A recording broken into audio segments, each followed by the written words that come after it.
он czuje się Rosjaninem. Բլոգեր ու լրագրող Թոմաշ Մացեչուկն է, անզիջում սկանդալային ու միշտ պատրաստ հակահարվածի։ Հորդորում է Արցախի մասին խոսել բոլոր լրատվամիջոցներով, համացանցում, փողոցում եւ առանց վախի։ Նույնիսկ եթե կարծիքն արտահայտելու համար ուղիղ եթերում իր բախտին արժանանակ։ Լեհ լրագրող Թոմաշին գուցե շատերն այստեղ չճանաչեն, բայց նա չափազանց հայտնի է հատկապես Ադրբեջանում։ Նա եւս ադրբեջանական հայտնի սև ցուցակի նշանավոր դեմքերից է։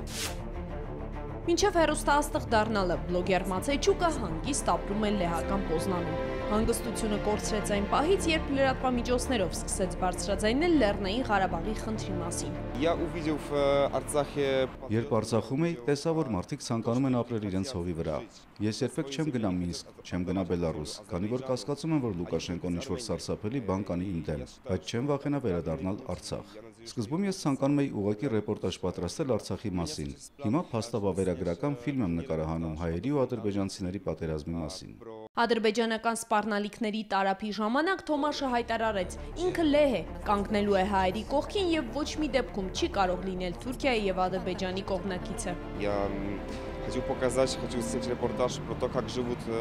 Ես ուզում եմ ցույց տալ ճշմարտությունը։ Իմ գերխնդիրը Ռուսաստանին ու Եվրոպային իրականությունը պատմելն է։ Հայերն այժմ դիմակայում են ոչ միայն Ադրբեջանին, այլև պանթյուրքիզմին։ Հենց այդ պատճառով էլ պատմության կրկնությունը թույլ չտալու համար Եվրոպան պետք է հայերի կողքին լինի։ Ֆրանսիայի սենատոր Ֆիլիպ Կալտենբախն էլ գրեթե աստղ է Բաքվում։ Նա եւս ադրբեջանական ցուցակներում է, սև թե դեղին։ Սենատորին սպառնում են, փորձում ճնշում գործադրել։ Գործած մեղքը Արցախ այցելությունն է։ Bien sûr, c'est scandaleux. Ֆրանսիայում ասում են, այն ինչ եղել է քեզ հետ 2 անգամ, 3-րդ անգամ էլ անպայման կլինի։ Ես էլի եմ այցելելու Ղարաբաղ, ավելի ճիշտ Արցախ։ Այն շատ դինամիկ եւ արագ զարգացող երկիր է, մի երկիր, որը կարողացավ ամուր ոտքերի վրա կանգնել պատերազմից հետո։ Ֆիլիպ Կալտենբախը Ադրբեջանն անվանում է դիկտատուրա, որտեղ խոսում են միայն բռնության լեզվով։ Սև ցուցակը ծիծաղելի է համարում, այնտեղ միայն արժանավոր մարդիկ են։ Կես կատակ հայտարարում։ Հանկարծ մի օր ինքն էլ չհայտնվի Բաքվի բանտում։ Au Karabakh, sinon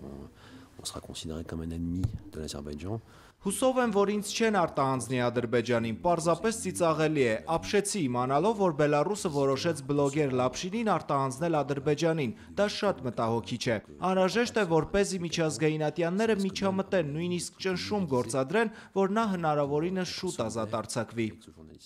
Լապշինի արտահանձնումը սենատորի մեկ անգամ էլ է ապացուցում։ Ադրբեջանի նպատակը Արցախի մեկուսացումն է, իսկ Ֆրանսիայի դերը Արցախի հետ փոխհարաբերությունները զարգացնելն է։ Այսօր Արցախի հիմնախնդրի միակ լուծումը Արցախի անկախությունը միջազգայինորեն ճանաչելն է։ Ամերիկացի Ուիլյամ Զարթմանը Արցախ այցելության լուսանկարները մինչև հիմա ձեռքի տակ է պահում։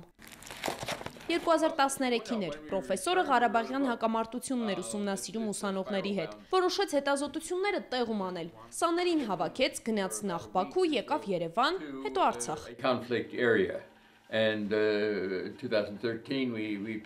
հակամարտության գոտիներ նախկինում էլ էինք այցելել, բայց երբ վերադարձանք եւ մեր զեկույցը հրապարակեցինք, մի քանի օր անց նամակ ստացանք։ Ադրբեջանը մեզ տեղեկացնում էր, որ մենք հայտարարվել ենք persona non grata եւ Լեռնային Ղարաբաղ այցի պատճառով մեր այցերը Ադրբեջան կասեցվելու են։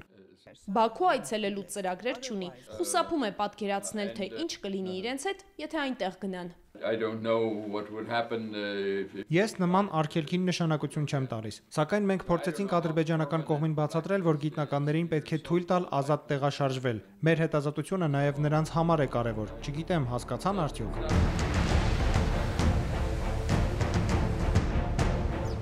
Ընդամենը մեկ քայլ, եւ ես Արցախում եմ։